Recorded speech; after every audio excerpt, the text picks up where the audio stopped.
Glory to God the Father and Son Yeshua Mashiach. 1 Samuel chapter 20. Commanding Jonathan to bring David. David fled from the prophet's dormitory in Ramah, returned to Jonathan and said, "What have I done? Where have I gone wrong? What sin have I committed that makes your father want to take my life?" Jonathan replied, "Heaven forbid. You're not going to die. Look, my father does nothing important or unimportant without telling me first. So why should my father hide this from me? It just won't happen."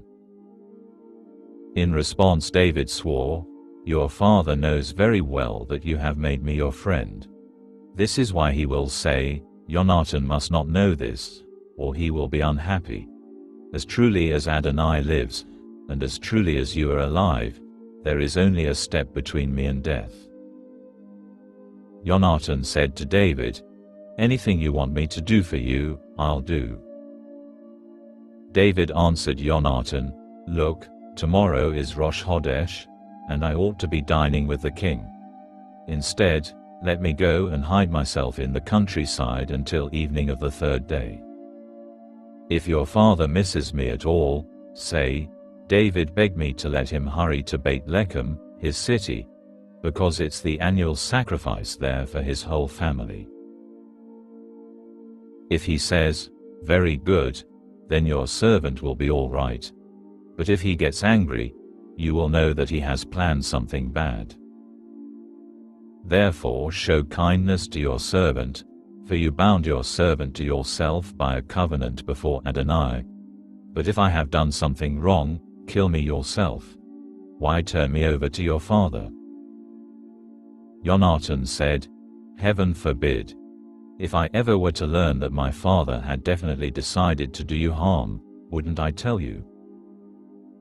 Then David asked Jonathan, "Who will tell me in the event your father gives you a harsh answer?" Jonathan said to David, "Come, let's go out in the countryside." They went out, both of them, to the countryside. Jonathan said to David, "Adonai, the God of Israel, is witness, after I have sounded out my father, about this time tomorrow, or the third day, then, if things look good for David, I will send and let you know. But if my father intends to do you harm, may Adonai do as much and more to me if I don't let you know and send you away, so that you can go in peace. And may Adonai be with you, just as he used to be with my father. However, you are to show me Adonai's kindness not only while I am alive, so that I do not die, but also, after Adonai has eliminated every one of David's enemies from the face of the earth, you are to continue showing kindness to my family forever." Thus Jonathan made a covenant with the family of David, adding, "May Adonai seek its fulfillment even through David's enemies." Jonathan had David swear it again, because of the love he had for him. He loved him as he loved himself. Jonathan said to him, "Tomorrow is Rosh Chodesh, and you will be missed, because your seat will be empty. The third day, hide yourself well in the same place as you did before. Stay by the departure stone. I will shoot 3 arrows to one side, as if I were shooting at a target. Then I will send my boy to recover them. If I tell the boy, 'They're here on this side of you, take them,' then come, it means that everything is peaceful for you. As Adonai lives, there's nothing wrong. But if I tell the boy, 'The arrows are out there, beyond you,' then get going, because Adonai is sending you away. As for the matter we discussed earlier, Adonai is between you and me forever." So David hid himself in the countryside. When Rosh Chodesh came, the king sat down to eat his meal. The king sat at his usual place by the wall. Jonathan stood up, and Avner sat next to Shaul, but David's place was empty. However, Shaul didn't say anything that day, because he thought, something has happened to him. He is unclean. Yes, that's it, he isn't clean. The day after Rosh Chodesh, the second day, David's place was empty. And Shaul said to Jonathan his son, "Why hasn't Yishai's son come to the meal either yesterday or today?" Jonathan answered Shaul, "David begged me to let him go to Beit Lechem. He said, 'Please let me go, because our family has a sacrifice in the city, and my brother demanded that I come. So now, if you look on me favorably, please let me get away and see my brothers.' That's why he hasn't come to the king's table." At that Shaul flew into a rage at Jonathan and said, "You crooked rebel! Don't I know that you've made this son of Yishai your best friend? You don't care that you're shaming yourself and dishonoring your mother, do you? Because as long as the son of Yishai lives on this earth, neither you nor your kingdom will be secure. Now send and bring him here to me. He deserves to die." Jonathan answered Shaul his father, "Why should he be put to death? What has he done?" But Shaul threw his spear at him, aiming to kill. Jonathan could no longer doubt that his father was determined to put David to death. Jonathan got up from the table in a fury, and he ate no food the second day of the month, both because he was upset over David and because his father had put him to shame. The next morning Jonathan went out into the country at the time he had arranged with David, taking with him a young boy. He told the boy, "Now run and find the arrows I'm about to shoot." As the boy ran, he shot an arrow beyond him. When the boy reached the place where the arrow was that Jonathan had shot, Jonathan shouted at the boy, "Isn't the arrow beyond you?" Jonathan continued shouting after the boy, "Quick! Hurry! Don't just stand there." Jonathan's boy gathered the arrows and returned to his master. But the boy didn't understand anything about the matter. Only Jonathan and David understood. Jonathan gave his weapons to his boy and said to him, "Go, carry them to the city." As soon as the boy had gone, David got up from a place south of the stone, fell face down on the ground and prostrated himself 3 times. And they kissed one another and wept each with the other until it became too much for David. Jonathan said to David, "Go in peace, because we have sworn, both of us, in the name of Adonai, that Adonai will be between me and you, and between my descendants and yours, forever." 1 Samuel chapter 21. David is protected by the priest. So David got up and left, and Jonathan went back to the city. David went to see Achimelech the Cohen in Nob. Achimelech came trembling to meet David and asked, "Why are you alone? Why is no one with you?" David said to Achimelech the Cohen, "The king has sent me on a mission and told me not to let anyone know its purpose or what I've been ordered to do. I've arranged a place where the guards are to meet me. Now, what do you have on hand? If you can spare 5 loaves of bread, give them to me, or whatever there is." The Cohen answered David, "I don't have any regular bread. However, there is consecrated bread, but only if the guards have abstained from women." David answered the Cohen, "Of course women have been kept away from us, as on previous campaigns. Whenever I go out on campaign, the men's gear is clean, even if it's an ordinary trip. How much more, then, today, when they will be putting something consecrated in their packs?" So the Cohen gave him consecrated bread, because there was no bread there other than the showbread that had been removed from before Adonai to be replaced by freshly baked bread on the day the old bread was removed. One of the servants of Shaul happened to be there that day. detained before Adonai. His name was Doeg the Edomi, the head of Shaul's shepherds. David said to Achimelech, "Perhaps you have here with you a spear or a sword." "I brought neither my sword nor my other weapons, because the king's mission was urgent." David feigns madness.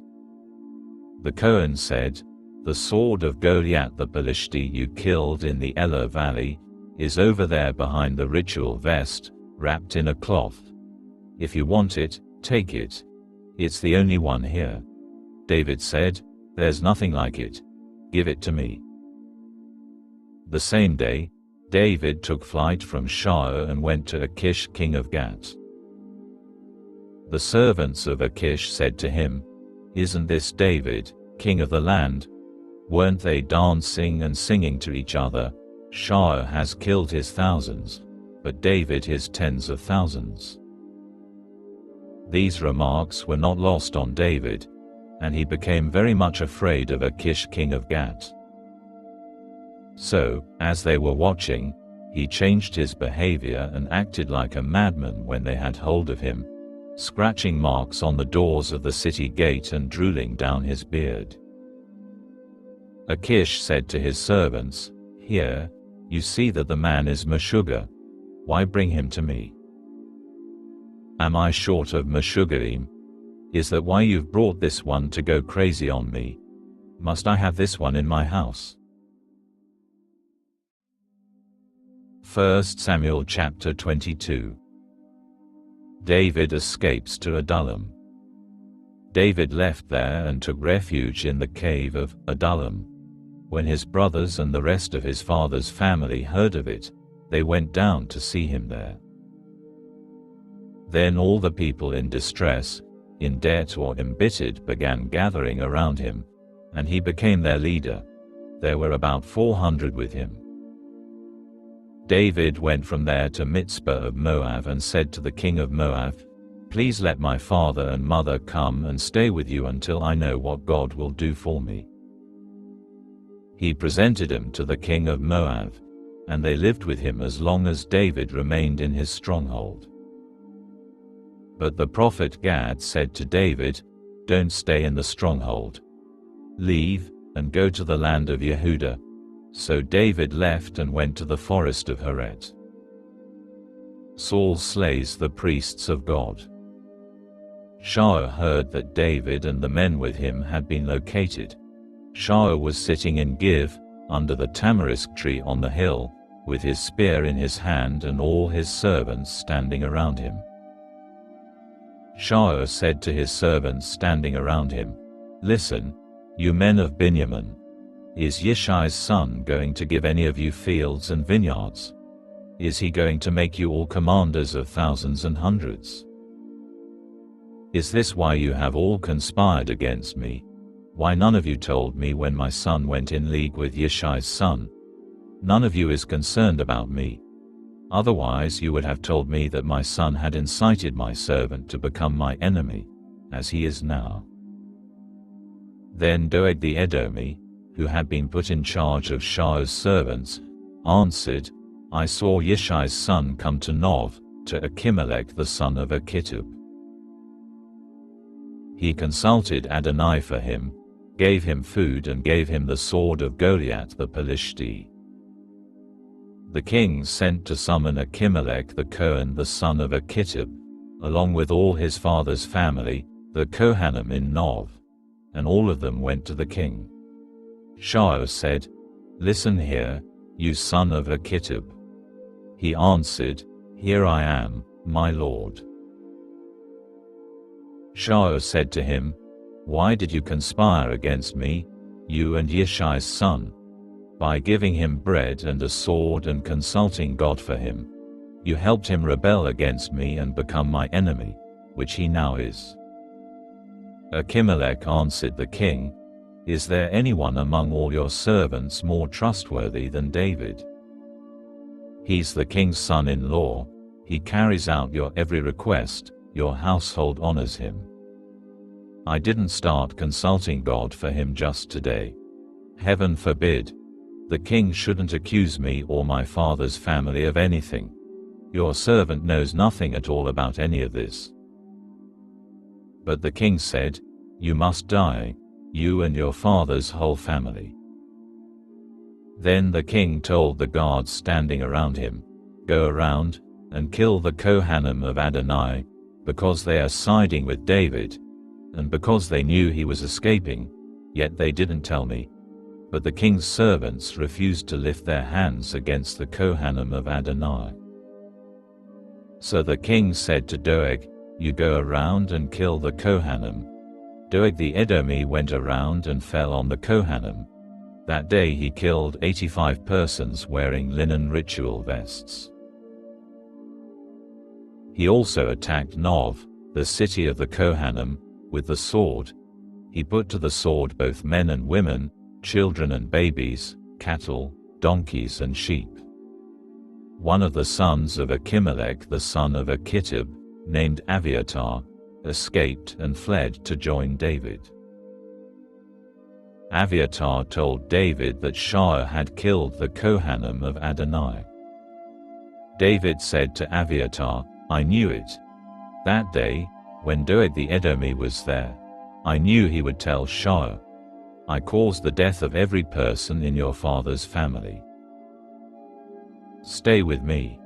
Don't be afraid, because the one who is seeking my life seeks yours too. You'll be safe with me."